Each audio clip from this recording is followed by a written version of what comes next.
রামনবমী এই নামটা সনাতনী হিন্দুদের কাছে একটি আবেগ। রামনবমী মানেই পরম্পরা, অনুশাসন, ত্যাগ, নীতিপরায়ণ ও ভালোবাসার এক সমাহার।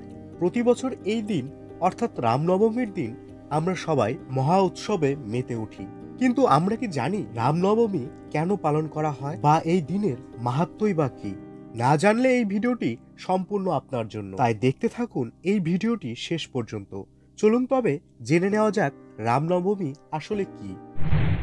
রামনবমী হিন্দুদের একটি অন্যতম পবিত্র উৎসব, যা ভগবান রামের জন্মতিথি হিসাবে পালিত হয়। ভগবান রাম হলেন ভগবান বিষ্ণুর সপ্তম অবতার। ভগবান রামকে ন্যায়পরায়ণ ও সত্যের প্রতীক হিসাবে মনে করা হয়। সনাতনী হিন্দুরা মনে করেন ভগবান রাম মন্দের মধ্য থেকে সত্যকে জয় করেছেন এবং ধর্ম প্রতিষ্ঠাতা করেছেন। তিনি একজন আদর্শ সন্তান, তিনি একজন আদর্শ ভ্রাতা, আদর্শ স্বামী, আদর্শ মিত্র, সর্বোপরি একজন আদর্শ রাজা ছিলেন। তিনি ত্রেতা যুগে অধর্মের অবসান ঘটিয়ে ধর্ম প্রতিস্থাপন করেন।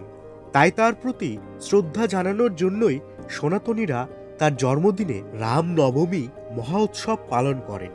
কেননা ভগবান রামের জীবন এবং তার ন্যায়নিষ্ঠা ভারত তথা পৃথিবীর সমস্ত মানুষকে মুগ্ধ করেছেন। ভগবান রামের জীবন দর্শনের মধ্য দিয়ে মানুষের আদর্শের বীজ রোপণ করে বলে মনে করা হয়। রামনবমীর মূল উদ্দেশ্য হল মন্দ শক্তির বিনাশ ঘটিয়ে শুভ শক্তির প্রতিষ্ঠাতা করা। তাই তো আমাদের শুধুমাত্র রামনবমী মহা উৎসব পালন করলেই হবে না, আমাদের ভগবান রামের জীবন থেকে শিক্ষা গ্রহণ করে আমাদের সত্যের পথে চলার অঙ্গীকার করতে হবে। অন্যায়ের বিরুদ্ধে লড়াই করে ন্যায় প্রতিষ্ঠাতা করতে হবে। সমাজে মিথ্যার বিরুদ্ধে সত্যের জয় নিশ্চিত করতে হবে। রামনবমীর কিছু আচার অনুষ্ঠান। রামনবমীর দিনের শুরুটা যদি সূর্যদেবকে জল অর্পণ করে হয় তবে ক্ষতি কি?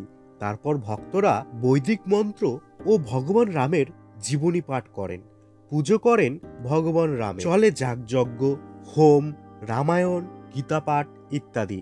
এরপর রামনবমীর বিশেষ যাত্রা চলে, যেখানে রাম মূর্তি নিয়ে ভক্তদের একটি শোভাযাত্রা চলতে থাকে। এখানে আরেকটি কথা বলে রাখা ভালো, যারা জানেন না তাদের জন্য একটু ছোট্ট করে বলি, ভগবান রাম কিভাবে জন্ম নিলেন বা অবতার নিলেন এই পৃথিবীতে। পৌরাণিক মহাকাব্য অনুসারে অযোধ্যার রাজা দশরথের 3টি স্ত্রী ছিল এবং 3জনই রাজাকে সন্তানের সুখ দিতে পারেনি, যার কারণে রাজা খুব চিন্তায় ছিল। সেই সময় ঋষি বশিষ্ঠ মুনি রাজাকে সন্তান লাভের জন্য পুত্রিষ্টি যজ্ঞ করতে বলেন।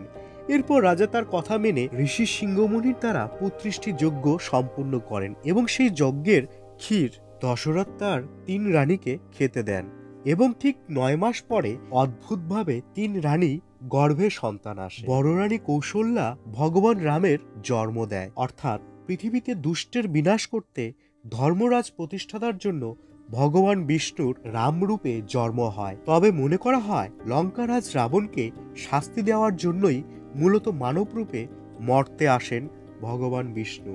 রামনবমী আমাদের মনে করিয়ে দেয় মন্দ শক্তিকে পরাজিত করে শুভ শক্তিকে প্রতিষ্ঠাতা করাই মানব জীবনের প্রধান উদ্দেশ্য। ভগবান রামের জীবন আমাদের সাহস, ন্যায় ও সত্যের পথ দেখায়। আশা করি এই ভিডিওটির মাধ্যমে রামনবমী কি তা বুঝতে পেরেছেন। এই ভিডিওটি ভালো লাগলে একটি লাইক, কমেন্ট ও বন্ধুদের মাঝে শেয়ার করতে ভুলবেন না। ভালো থাকবেন, সুস্থ থাকবেন। দেখা হবে আবার নতুন কোনো ভিডিওতে। নতুন ভিডিও পেতে এই পথে পথে ইতিহাস চ্যানেলটি সাবস্ক্রাইব করে পাশের বেল আইকনটি প্রেস করতে ভুলবেন না। ধন্যবাদ ভিডিওটি কষ্ট করে দেখার জন্য। জয় শ্রীরাম।